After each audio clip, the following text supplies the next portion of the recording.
Okay, next characteristics ആണ് വാട്ടറിൻ്റെ boiling point എന്ന് പറയുന്നത്. ഓക്കെ, വാട്ടറിൻ്റെ ബോയിലിംഗ് പോയിന്റ് എത്രയാ? ഇതെൻ്റെ മക്കൾക്ക് എന്തായാലും അറിയുന്നുണ്ടാവും. ഓക്കെ, 100 ഡിഗ്രി സെൽഷ്യസ് അല്ലെങ്കിൽ 212 ഫാരൻഹീറ്റ്, 212 ഫാരൻഹീറ്റിലോ 100 ഡിഗ്രി സെൽഷ്യസിലോ ആണ് നമ്മളുടെ വാട്ടർ ബോയിൽ ചെയ്യുക. ഓക്കെ, ഈ ബോയിലിംഗ് പോയിന്റ് എന്ന് പറഞ്ഞാൽ എന്താ? നിങ്ങളത് ശ്രദ്ധിച്ചിട്ടുണ്ടോ? Boiling point. ഓക്കെ, അത് മിസ്സ് പറയാം കേട്ടോ. നമുക്ക് പ്രഷറിൻ്റെ കൂടെ പറയുമ്പോൾ മിസ്സ് പറഞ്ഞാറുണ്ട്. Boiling point തിളനില.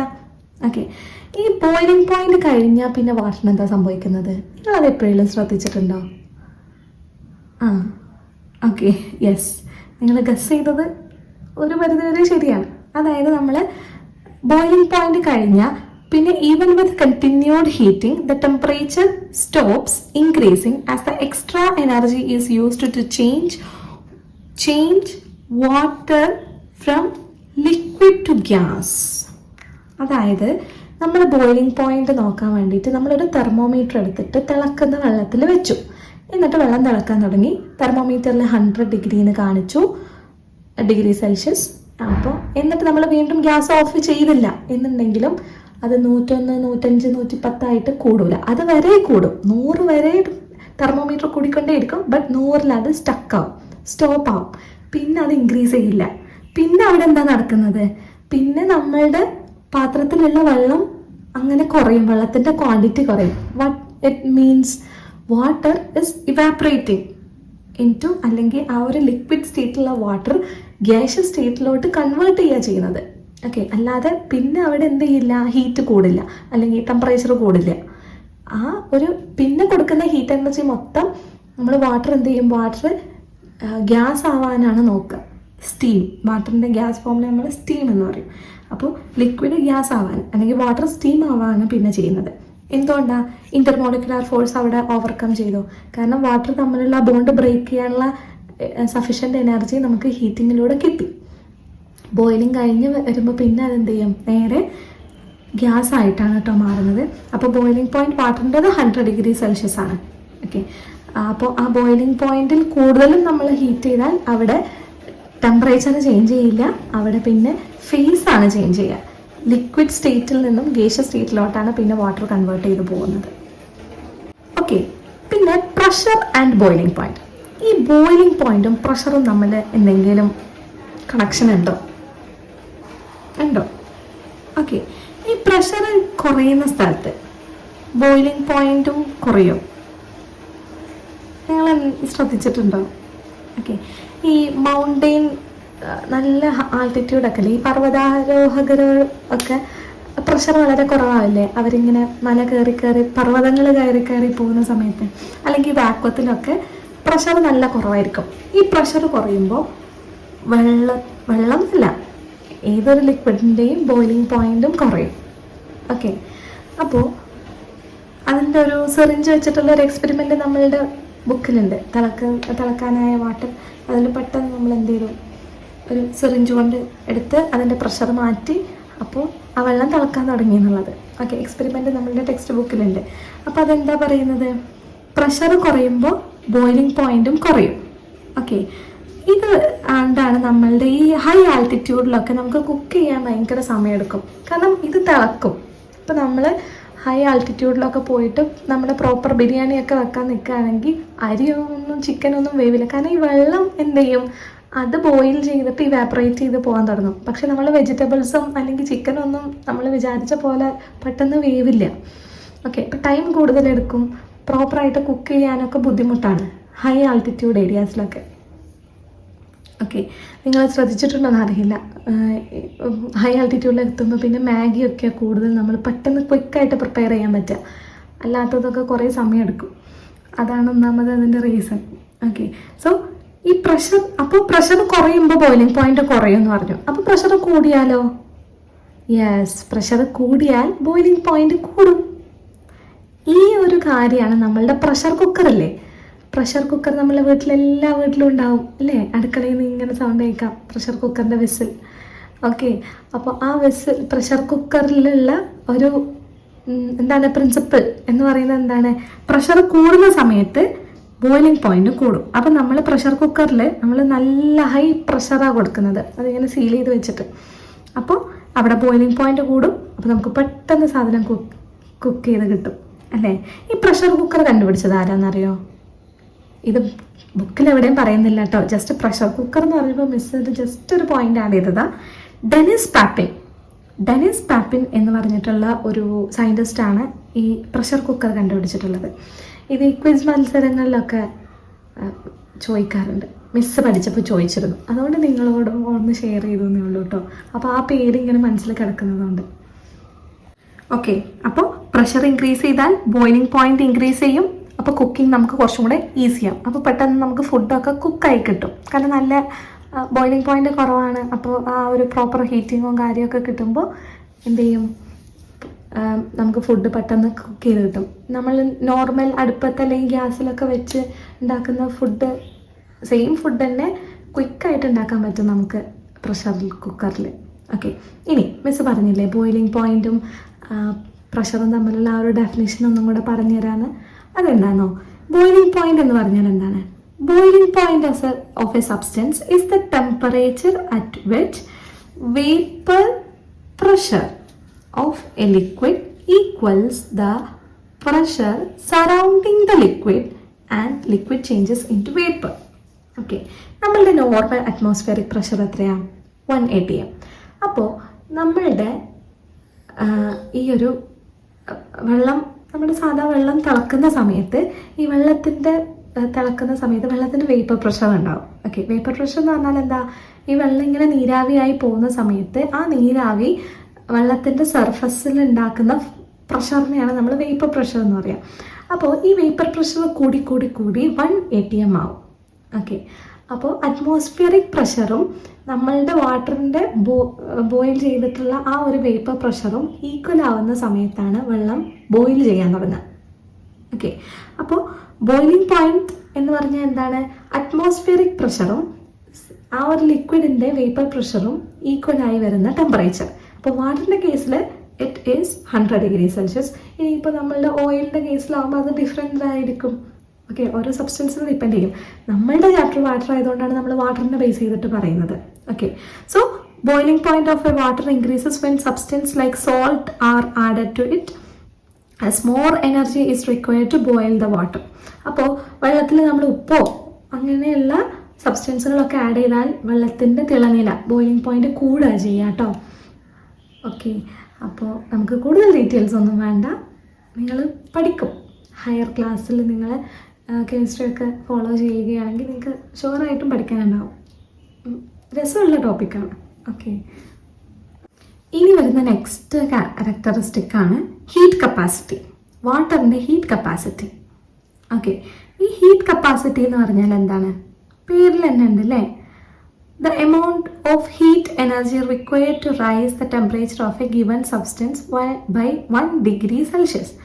അതായത് നമ്മളുടെ ആ ഒരു ലിക്വിഡ് അല്ലെങ്കിൽ ഏതൊരു വസ്തുവാണ്, ഇപ്പം നമ്മളുടെ ആളാരാണ്? വാട്ടറാണ്. അപ്പോൾ ഈ വാട്ടറിൻ്റെ ടെമ്പറേച്ചർ 1 ഡിഗ്രി സെൽഷ്യസ് കൂട്ടാൻ വേണ്ടിയിട്ട് നമ്മൾ കൊടുക്കുന്ന എമൗണ്ട് ഓഫ് ഹീറ്റ് എനർജി, നമ്മൾ കൊടുക്കുന്ന ഹീറ്റ് എനർജീനെയാണ് നമ്മൾ അതിൻ്റെ ഹീറ്റ് കപ്പാസിറ്റി എന്ന് പറയുന്നത്. ഓക്കെ, ഈ വാട്ടറിനൊരു പ്രത്യേകത ഉണ്ട്. വാട്ടറിൻ്റെ heat capacity is very high. വാട്ടറിൻ്റെ ഹീറ്റ് കപ്പാസിറ്റി നമുക്ക് എങ്ങനെ കണ്ടുപിടിക്കാമെന്നോ? അതായത് അത് മനസ്സിലാക്കാൻ വേണ്ടിയിട്ട് നമ്മളിപ്പോൾ ഒരു ബീക്കറിൽ നമ്മൾ വാട്ടർ എടുക്കുക, മറ്റൊരു ബീക്കറിൽ കോക്കനട്ട് ഓയിൽ, നമ്മൾ വെളിച്ചെണ്ണ എടുക്കുക.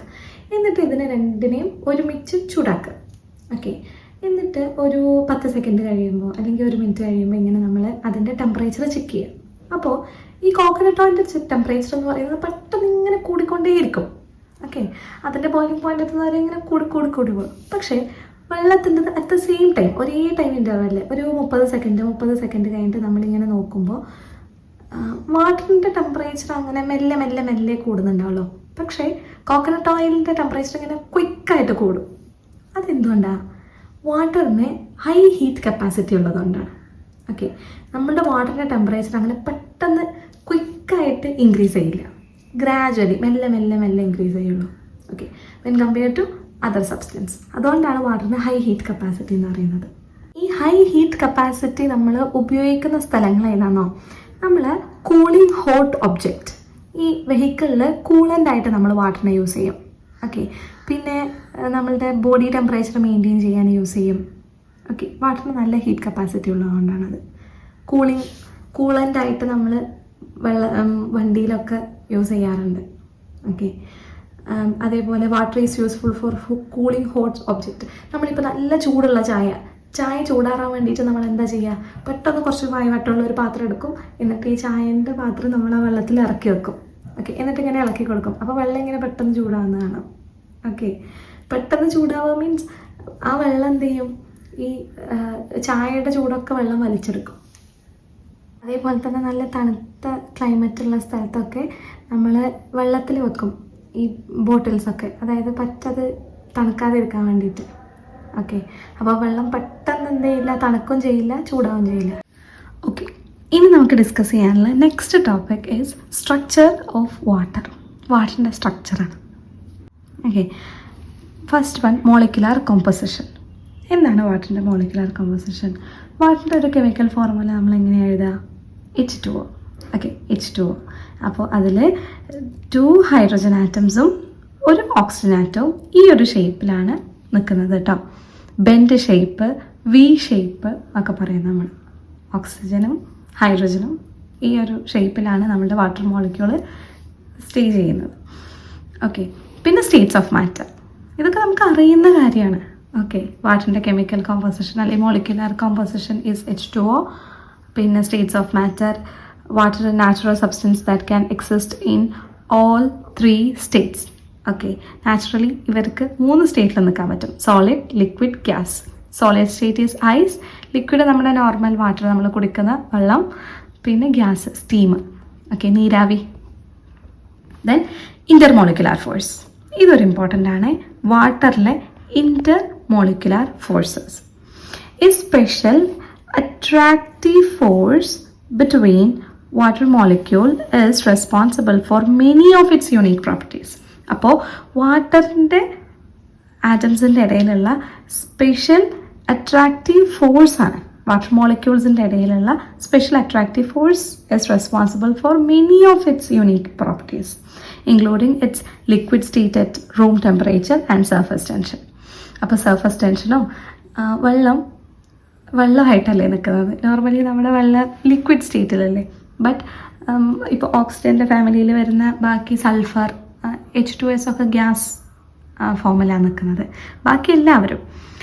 അപ്പോൾ ഒരു ഹൈഡ്രജൻ ബോണ്ട് എന്നാണ് കേട്ടോ ഈ ബോണ്ടിൻ്റെ പേര്. ഈ ഹൈഡ്രജൻ ബോണ്ട് ഉള്ളത് കൊണ്ടാണ്, ഹൈഡ്രജൻ ബോണ്ടിൻ്റെ കൂടുതൽ ഡീറ്റെയിൽസ് നമുക്കിവിടെ പഠിക്കാനല്ല, എന്നാലും ഒരു വേഗത്തിൽ പറഞ്ഞു തരാണെങ്കിൽ ഹൈഡ്രജനും പിന്നെ മോസ്റ്റ് ഇലക്ട്രോനെഗറ്റീവ് എലമെൻറ്റ്സ് ആയിട്ടുള്ള ഫ്ലൂറിൻ, ഓക്സിജൻ, നൈട്രജൻ പോലുള്ളവരുമായിട്ട് ഹൈഡ്രജൻ ഉണ്ടാക്കുന്ന ബോണ്ടിനെയാണ് നമ്മൾ എന്താ പറയുക, ഹൈഡ്രജൻ ബോണ്ട്. ഈ ഹൈഡ്രജൻ ബോണ്ട് വാട്ടറിൽ പ്രസൻ്റ് ആണ്. കാരണം H2O അല്ലേ, ഹൈഡ്രജനും ഓക്സിജനും തമ്മിലുള്ള ആ ഒരു ഹൈഡ്രജൻ ബോണ്ടിൻ്റെ ഫലമായിട്ടാണ് എന്ത് നടക്കുന്നത്, ഈ ഒരു വാട്ടർ ലിക്വിഡ് സ്റ്റേറ്റിൽ നമുക്ക് വിസിബിൾ ആയിരുന്നത്. ഓക്കെ, ഈ ഫോഴ്സ് ഇല്ലെങ്കിൽ വാട്ടർ എങ്ങനെയായിരിക്കും, ഗേഷ്യസ് സ്റ്റേറ്റിലുള്ള ഒരു മോളിക്യൂളായിട്ടാണ് നിൽക്കുക. ഓക്കെ, പിന്നെ ഒരു പ്രോപ്പർട്ടിയാണ് ഇലക്ട്രോളിസിസ്. ഇലക്ട്രോളിസിസ് എന്ന് പറഞ്ഞാൽ എന്താണ്? Water can be split into hydrogen and oxygen through electrolysis using a device like Hofmann water voltameter. Okay, electrolysis എന്ന് പറഞ്ഞാൽ എന്താ? ഹൈഡ്രജനും ഓക്സിജനും അത്യാവശ്യം നല്ല അട്രാക്റ്റീവ് ഫോഴ്സിലാണ് അവർ സ്റ്റേ ചെയ്യുന്നത്. അപ്പോൾ നമ്മൾ ഈ ഹൈഡ്രജനെയും ഓക്സിജനെയും സ്പ്ലിറ്റ് ചെയ്യാൻ വേണ്ടിയിട്ട് ചില ഡിവൈസൊക്കെ യൂസ് ചെയ്തിട്ട് ഹോഫ്മാൻ വാട്ടർ വോൾട്ടാമീറ്റർ എന്ന് പറയും ആ ഡിവൈസിൻ്റെ പേര്. അത് ഉപയോഗിച്ചിട്ട് ഇലക്ട്രോളിസിസ് വഴി നമ്മൾ എന്ത് ചെയ്യും, വാട്ടറിനെ ഹൈഡ്രജനും ഓക്സിജനും ആക്കിയിട്ട് സ്പ്ലിറ്റ് ചെയ്യും. Okay, that is called electrolysis of water. Then density. വാട്ടറിൻ്റെ ഡെൻസിറ്റിയും ഇതുപോലെ ഭയങ്കര യുണീക്ക് ആയിട്ടുള്ളൊരു പ്രോപ്പർട്ടിയാണ്. ഓക്കെ, വാട്ടറിൻ്റെ ഡെൻസിറ്റി മാക്സിമം എപ്പോഴാണെന്നോ 4 ഡിഗ്രി സെൽഷ്യസ്. 4 ഡിഗ്രി സെൽഷ്യസിലാണ് വാട്ടർ അതിൻ്റെ മാക്സിമം ഡെൻസിറ്റിയിൽ നിൽക്കുക. Whether water cooled or heated from 4 degree Celsius its volume increases. ഇപ്പോൾ നമ്മൾ നോർമൽ വെള്ളം നമ്മൾ ഫ്രീസറിലൊക്കെ വെക്കുന്ന സമയത്ത് നമ്മൾ ബോട്ടിലൊക്കെ നിറച്ചിട്ടാണ് വെള്ളം വെക്കുന്നത് വെച്ചാൽ നമ്മളത് ആ ഒരു ടിപ്പ് വരെ നമ്മൾ വെള്ളം ഫില്ല് ചെയ്തിട്ടാണോ വെക്കുക? അല്ല, കുറച്ച് സ്പേസ് നമ്മൾ എന്ത് ചെയ്യും, അവിടെ ഒഴിച്ചു വിട്ടിട്ടാണ് വെള്ളം വെക്കുക. എന്നാൽ തന്നെ അത് ഐസാവുന്ന സമയത്ത് നമുക്കത് കാണാൻ പറ്റും, ആ ബോട്ടിൽ ഇങ്ങനെ നിറഞ്ഞു നിൽക്കും. നിങ്ങളത് ശ്രദ്ധിച്ചിട്ടില്ലെങ്കിൽ ജസ്റ്റ് ഒന്ന് നോക്കുന്നുണ്ട്. ഓക്കെ, സോ വാട്ടർ കൂൾ ചെയ്യുമ്പോഴും ഹീറ്റ് ചെയ്യുമ്പോഴും അതിൻ്റെ വോളിയം ഇൻക്രീസ് ചെയ്യും. ഹീറ്റ് ചെയ്യുമ്പോൾ ഓഫ്കോഴ്സ് ഗേഷ്യസ് സ്റ്റേറ്റിലോട്ടാണ് അത് പോവുക, അപ്പോൾ എന്തായാലും വോളിയം ഇൻക്രീസ് ചെയ്യും. കൂൾ ചെയ്യുമ്പോഴും ഇൻക്രീസ് ചെയ്യും 4 ഡിഗ്രിയിൽ താഴെ. അപ്പോൾ 4 ഡിഗ്രിയിലാണ് ഈ ഒരു വാട്ടറിൻ്റെ മാക്സിമം ഡെൻസിറ്റി കാണുന്നത്. ഓക്കെ, വാട്ടർ ഐസ് ആവുന്ന സമയത്ത് വോളിയം ഇൻക്രീസ് ചെയ്യും, ഡെൻസിറ്റി ഡിക്രീസ് ചെയ്യും. നിങ്ങൾക്കറിയാലോ, നമ്മുടെ ഐസ് ക്യൂബ്സ് ഒക്കെ വെള്ളത്തിലിടുന്ന സമയത്ത് അത് ഫ്ലോട്ട് ചെയ്തല്ലേ നിൽക്കുക, ഇങ്ങനെ മുകളിലല്ലേ നിൽക്കുക. ഡെൻസിറ്റി കൂടുതലാണ് ഐസിന് വെൻ കമ്പയർ ടു വാട്ടർ ആണെങ്കിൽ അത് ഗ്ലാസിൻ്റെ താഴ്ഭാഗത്തല്ലേ നിൽക്കേണ്ടത്. പക്ഷെ അത് നോർമലി എവിടെയാണ് നിൽക്കുക, ഗ്ലാസിൻ്റെ മുകളിലാണ് നിൽക്കുക. ഓക്കെ, ദാറ്റ് ഈസ് ബിക്കോസ് ഐസിന് വോളിയം കൂടുതലാവും ഐസ് ആവുന്ന സമയത്ത് 0 ഡിഗ്രി സെൽഷ്യസിൽ. ദെൻ ഡെൻസിറ്റി ആ സമയത്ത് ഇൻക്രീസ് ചെയ്യും. ഡെൻസിറ്റി എന്താണ്, മാസ് ബൈ വോളിയം അല്ലേ. അപ്പോൾ വോളിയം ഇൻക്രീസ് ചെയ്യുമ്പോൾ ഡെൻസിറ്റി ഡിക്രീസ് ചെയ്യും. This decreased density is why ice floats on water, crucial for aquatic life in cold region as floating ice insulates the water below, preventing it from freezing completely. Okay, അപ്പോൾ ഇതാണ് main സംഭവം. Okay, ഇതൊരു beautiful ആയിട്ടാണ് നമ്മുടെ നേച്ചറിൽ ഈ കാര്യങ്ങളൊക്കെ നടക്കുന്നതെന്നൊന്ന് ചിന്തിച്ച് നോക്ക്. ഐസ് ഉണ്ടാവുന്ന സമയത്ത്, വെള്ളം ഐസാവുന്ന സമയത്ത് എന്ത് ചെയ്യും, അത് സമുദ്രത്തിലും എല്ലാ സ്ഥലത്തും, ഇപ്പോൾ അന്റാർട്ടിക്ക പോലുള്ള സ്ഥലങ്ങളിലൊക്കെ ഭയങ്കര ഐസ് മഞ്ഞ് മൂടി കിടക്കുന്ന സ്ഥലമല്ലേ.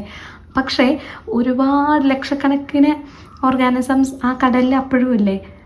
മുകളിൽ ഫുൾ ഐസായിരിക്കും, എന്നാലും ഒരുപാട് ജീവികൾ എന്തുണ്ടാവും, ആ വെള്ളത്തിൽ ജീവിക്കുന്നുണ്ടാവും. അതെങ്ങനെയാണ്, അവർ ഫ്രീസായി പോകുന്നില്ലല്ലോ. ദാറ്റ് ഈസ് ബിക്കോസ് ഈ വാട്ടർ 0 ഡിഗ്രി സെൽഷ്യസ് എത്തുമ്പോൾ അതിൻ്റെ ഡെൻസിറ്റി കുറഞ്ഞിട്ട് ഇങ്ങനെ ഫ്ലോട്ട് ചെയ്ത് കിടക്കും വെള്ളം മുകളിൽ. അത് നിങ്ങളും ശ്രദ്ധിച്ചിട്ടുണ്ടാവും. ഫ്രിഡ്ജിൽ നമ്മളൊരു പാത്രത്തിലൊക്കെ ഐസ് വെക്കുന്ന സമയത്ത് ഐസിൻ്റെ മുകൾ പെട്ടെന്ന് ഫ്രീസാവും, എന്നിട്ട് താഴെ ചിലപ്പോൾ ഫ്രീസായിട്ടുണ്ടാവില്ല. മുകളിൽ ആ ഒരു ലെയർ ഇങ്ങനെ ഫ്രീസായിട്ട് കിടക്കുന്നുണ്ടാവും. പിന്നെയും കുറേ സമയം വെക്കുമ്പോഴാണ് താഴ്ഭാഗം ഫ്രീസായി വരിക.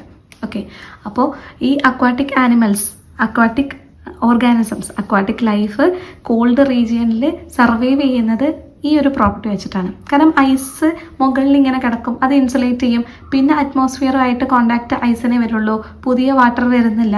ഇപ്പോൾ ഐസ് താഴെയാണ് കിടക്കുന്നതെന്ന് വെച്ചാൽ, ഇപ്പോൾ ഒരു ഭാഗം ഐസായി അത് താഴെ കിടന്നു സിങ്ക് ചെയ്തു പോയി, പിന്നെ അടുത്ത ലെയർ ഓഫ് വാട്ടർ ആവും എന്ത് ചെയ്യുക, ഫ്രീസ് ചെയ്യുക. ഓക്കെ, ബട്ട് ഇത് ഫ്ലോട്ട് ചെയ്ത് കിടക്കുമ്പോൾ അതൊരു ഇൻസുലേറ്റർ ആയിട്ട് വർക്ക് ചെയ്യും. താഴെ 4 ഡിഗ്രി സെൽഷ്യസിൽ തന്നെ നമ്മളുടെ, അല്ലെങ്കിൽ 0 ആവുന്നതിൻ്റെ മുന്നേ 4 ഡിഗ്രി സെൽഷ്യസ് ഒക്കെ ആയിരിക്കും ഉള്ളിലെ വെള്ളത്തിൻ്റെ ടെമ്പറേച്ചർ, മുകളിൽ 0 ഡിഗ്രി ആയിരിക്കും. ഓക്കെ, അതൊരു വാട്ടറിൻ്റെ ബ്യൂട്ടിഫുൾ പ്രോപ്പർട്ടിയാണ്. അപ്പോൾ വാട്ടറിൻ്റെ ഡെൻസിറ്റിയിലുള്ള അബ്നോർമാലിറ്റി നമ്മൾ പഠിച്ചു. ദെൻ നമുക്ക് പറയാനുള്ളത് ലാസ്റ്റ് ടോപ്പിക്കാണ് വാട്ടർ പൊല്യൂഷൻ. ഓക്കെ, നമ്മളിപ്പോൾ എപ്പോഴും കേൾക്കുന്ന ഒരു സംഭവമാണ് വാട്ടർ പൊല്യൂഷൻ എന്ന് പറയുന്നത്. Water's ability to dissolve various substances make it susceptible to lose its purity. അതാണ് വാട്ടർ. എന്താണ്, ഒരു യൂണിവേഴ്സൽ സോൾവെൻ്റ് ആണ്. അപ്പോൾ അതിൻ്റേതായ ബുദ്ധിമുട്ടുകളും വാട്ടറിനുണ്ട്. വാട്ടർ അതിന് പറ്റുന്ന മാക്സിമം ആൾക്കാരെ അത് ഡിസോൾവ് ചെയ്യാൻ നോക്കും. അങ്ങനെ ഡിസോൾവ് ചെയ്യുമ്പോൾ ഒബ്വിയസ്ലി ആ ഒരു പ്യൂരിറ്റി അത് ലോസ് ചെയ്യുകയും ചെയ്യും. കാരണം അത് എല്ലാവരെയും ഡിസോൾവ് ആവും. അപ്പോൾ അതിൽ ആവശ്യമുള്ളതും ആവശ്യമില്ലാത്തതും ഹാംഫുള്ളായിട്ടുള്ളതും യൂസ്ഫുള്ളായിട്ടുള്ളതും ഒക്കെ ഉണ്ടാവും. അപ്പോൾ വാട്ടർ പെട്ടെന്ന് പൊല്യൂട്ടഡ് ആവും. Rivers, streams and seas are polluted by chemicals from agricultural fields, factories, oils from vehicles and other sources. അപ്പോൾ നമുക്കറിയുന്ന കാര്യമാണ്, നദികളും ബാക്കിയുള്ള ജലത്തിൻ്റെ തടാകങ്ങളും സമുദ്രവും ഒക്കെ എന്ത് ചെയ്യാമെന്ന് ഇപ്പോഴത്തെ കാലത്ത് പൊല്യൂട്ടഡായി പോകുന്നുണ്ട്. ബിക്കോസ് ഒരുപാട് കെമിക്കൽസിൻ്റെ യൂസ് കൊണ്ട് തന്നെയാണ്. അഗ്രികൾച്ചർ ഫീൽഡിൽ കെമിക്കൽ യൂസ് കൊണ്ട്, ഫാക്ടറീസിലെ ഓയിൽസ്, ഇതൊക്കെ നമ്മുടെ വാട്ടറിനെ പൊല്യൂട്ടഡ് ആക്കുന്നുണ്ട്. സോ വാട്ടർ പൊല്യൂഷനും കൊണ്ട് നമുക്ക് എന്തൊക്കെ പ്രശ്നങ്ങളുണ്ടാവും? Destruction of aquatic plants, damage to food chain, soil pollution, diseases, ഇങ്ങനത്തെ ഒരുപാട് കാര്യങ്ങളുണ്ടാകും. ഓക്കെ, അതൊന്നും ഇപ്പോൾ മിസ് പറഞ്ഞു തരേണ്ട ആവശ്യമില്ലല്ലോ. നമ്മളെ മക്കൾക്ക് എല്ലാവർക്കും അറിയുന്നതാണ്. നമ്മൾ ഇനി വരുന്ന ജനറേഷനെങ്കിലും വാട്ടറിനെ പ്രൊട്ടക്റ്റ് ചെയ്യാം എന്ന് നമുക്ക് ഹോപ്പ് ചെയ്യാം. Then pure water is a basic need of human being. Right to water is a birth right. അതെ, വെള്ളം നമ്മളുടെ ഒരു അടിസ്ഥാന ആവശ്യത്തിൽ പെട്ടതാണ് ഒരു പ്യുവർ ആയിട്ടുള്ള വാട്ടർ എന്നുള്ളത്. സോ അതിന് വേണ്ടിയിട്ട് നമുക്ക് എല്ലാവർക്കും ഒരുമിച്ച് വർക്ക് ചെയ്യാം. അപ്പോൾ നമ്മളതിൽ സക്സസ് ആവുകയും ചെയ്യും. Okay, that's it. അത്രയാണ് ഈ ചാപ്റ്റർ പറയുന്നത്. ഒരു സിമ്പിൾ ചാപ്റ്ററാണ്. നിങ്ങൾക്ക് എന്തെങ്കിലും ഡൗട്ട്സ് ഉണ്ടെങ്കിൽ കമൻറ്റ് ബിലോ ആൻഡ് നമുക്ക് അതൊക്കെ സോൾവ് ചെയ്യാം. ഓക്കെ.